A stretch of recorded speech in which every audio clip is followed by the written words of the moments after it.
如果你擁有一架遊艇啦，或者你好中意玩水上活動咧，就千祈唔好錯過今次我介紹呢一個樓盤啦。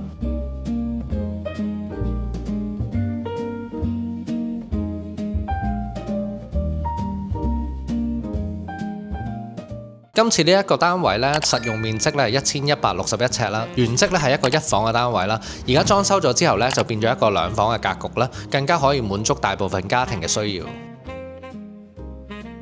咁咧喺入門口左手邊呢個位置咧，佢有一個幾特別嘅露台位啦，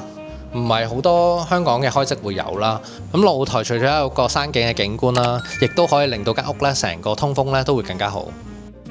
去到廚房之間同飯廳中間嘅一個過渡位咧，其實好適合咧，好似而家咁咧，做一個中島嘅台面啦，可以咧有一啲好似餐邊櫃啦嘅一個功能啦。平時可能食下早餐啊，或者唔需要咁formal嘅 dining 嘅話咧，其實都可以用到呢個位，飲下酒啊，飲下咖啡咁樣嘅。咁我哋經過咗飯廳咧，去到客廳呢個位咧，頭先都講呢一個牆身其實係新間出嚟嘅，咁但係個客廳依然個比例上都係好大嘅。咁當然啦，客廳旁邊呢個位呢，其實最緊要就係呢個南灣有一個遊艇會嘅景色啦，可以望到海洋公園啊，亦都可以有一個即係比較開揚嘅臨海嘅景觀啦。我覺得呢一個係南灣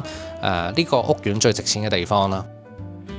咁我哋就入下入邊嘅房去睇下佢個佈局啦。呢個空間咧係新間出嚟嘅一間房啦，你見到佢樓底高度咧有超過3米嘅，咁所以啲櫃咧其實可以一直做到頂啦。如果屋主咧對儲物需求咧係比較大嘅話咧，就可以利用到呢個高樓底嘅優勢啦。南灣呢個主人套房咧開則係非常之大嘅，喺呢一個空間咧，除咗可以好似而家咁樣做個衣帽間啦，亦都可以做一個書房嘅功能啦。去翻就寢區嗰度咧，做完個衣帽間咧，其實依然都可以做到三邊落床啦，好寬闊啦。旁邊嘅通道位咧都係好闊落嘅，出邊咧亦都可以望翻同客廳一樣咧一個遊艇會嘅景色啦。而呢一邊咧雖然佢冇得開窗啦，咁但係咧過翻嚟呢邊咧，佢都可以有一個梳妝台嘅功能啦，亦都可以開翻窗嘅呢一邊。咁我覺得使用上咧其實都會令到嗰個自然採光咧兩邊咧都可以互補咯。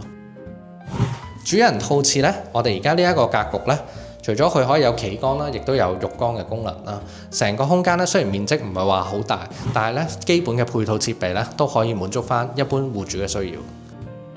呢個屋苑咧雖然講就係一房啦，但係實際上咧佢嘅格局上或者空間運用上咧，佢都可以有好大嘅變化嘅，亦都可以滿足翻咧唔同業主咧各自唔同嘅需求。南灣呢個屋苑呢，其實我哋做咗好多唔同嘅開則啦，嚟緊都會有一啲2房、3房嘅員工嘅項目呢，都可以分享俾大家啦。到時呢，我哋都將呢個屋苑呢更多嘅資訊呢同大家分享。